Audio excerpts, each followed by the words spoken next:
Hello guys, at ay ngayon nga ang pinakahihintay na araw ko kung saan nga ay magbabakasyon tayo sa Pilipinas. So vacation guys. So ito na nga mga gamit ko guys. Nasa sasakyan na ako. Papunta tayo ngayon sa airport dito sa Riyadh. And babiyahe tayo papuntang Pilipinas. At kasama ko nga pala guys dyan ang aking mahal na asawa. At ihatid niya ako sa airport. So tara guys, samahan nyo kaming bumiyahe papunta sa airport sa King Khaled International Airport. Let's go! Alam nyo guys, ang tagal-tagal ko din hindi nakapagbakasyon sa Pilipinas. Almost 4 years. So imagine guys, almost 4 years ako nagtatrabaho dito sa Saudi Arabia and yet hindi pa ako ulit nakapagbakasyon. Syempre guys, gusto ko ring ma-experience ulit ang magdiwang o mag-celebrate ng Christmas and New Year sa Pilipinas. So ayan guys, nandito na tayo sa King Khaled International Airport at ayan na nga. At sinumahan naman ako ng mga napaka-babait at butihin kong mga kaibigan. Ayan nga pala si Mama Ses at si Angelo and si Love ko. Sinamahan nila ako papunta sa airport. Hinatid nila ako para maka-check-in ng baggage. Ayan guys, kumain ng mga gutom. And after namin kumain nan guys, pagkatapos namin kumain dumiretso na nga kami papunta sa check-in baggage. I-check-in ko na nga pala ang baggage ko guys. At eto na nga guys, ayan na. Alam nyo guys, na over baggage talaga ako ng time na yan. Pero ang bait nung nag-check sa akin at inalaw pa niya na 3 yung bagahe na i-check-in ko. So yun guys, pray lang talaga ako nung that time. Sobrang over baggage ako ng ilang kilo, ata 6 kilo. So ito nga guys ang view dito sa King Khaled, sa loob ng King Khaled International Airport. May pa-fountain nga sila na yan. Ang ganda-ganda naman pagmasdan ng view dito sa loob ng King Khaled International Airport. So guys, nakapag-check-in baggage na ako ng that time na yan and waiting for boarding na ako sa airplane guys. So tapos na nga ako mag-check-in baggage guys at waiting for boarding na lang ako. And as you can see, ayan, may ticket na ako. Connecting flight nga pala ako via Gulf Airlines. So bago tayo makarating ng Pilipinas ay pupunta nga muna tayo sa Bahrain. So mag-boarding muna tayo sa Bahrain and from Bahrain to Pilipinas. So connecting flight tayo guys. Dadaan muna tayo sa Bahrain, si-segue muna tayo guys. So ito na nga guys, papasok na tayo, boarding na tayo, papasok na tayo sa airplane at hindi ko na nga na-videohan ang mga naghatid sa akin papuntang airport. So mixed emotion talaga guys kapag uwi ka ng Pilipinas after long years na hindi ako nakauwi sa Pilipinas. So excited na makita ko ulit at makasama ko ang aking pamilya sa Pilipinas.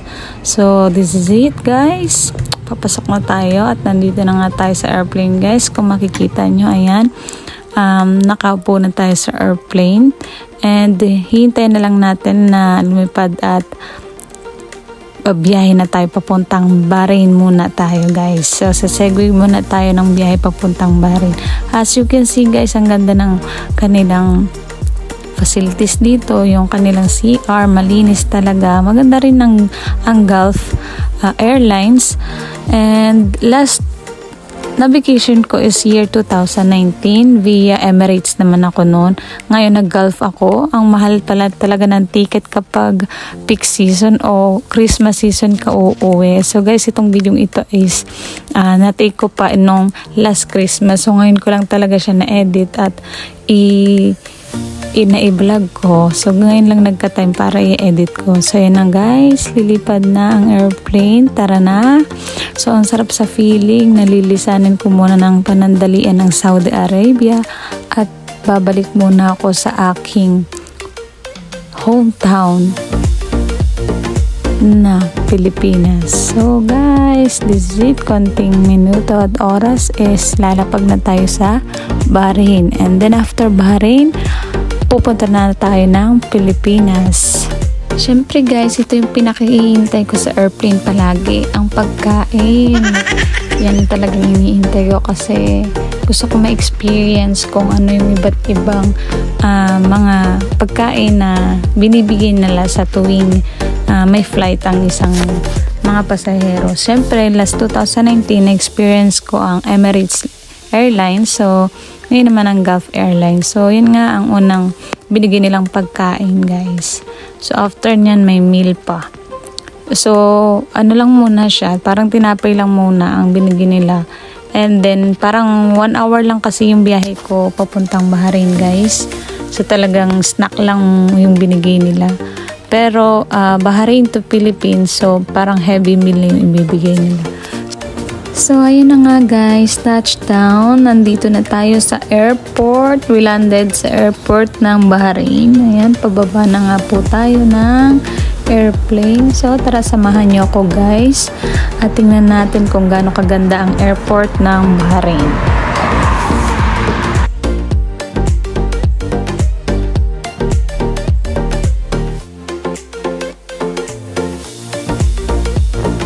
And syempre guys, first time ko nga palang magbiyahe mag-isa papuntang Pilipinas kasi last 2019 nung first vacation ko is marami akong mga nakasabay na mga kasama ko sa work. So for this time, mag-isa akong bumiyahe o nagbakasyon papuntang Pilipinas. So ako guys is connecting flight at nandito nga po tayo ngayon sa Bahrain muna.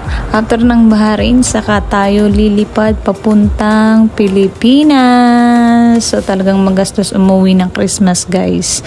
So, kung babalakin yung umuwi ng Christmas season and New Year, alam nyo ba, guys, maghanda kayo ng malaki-laking pera, no?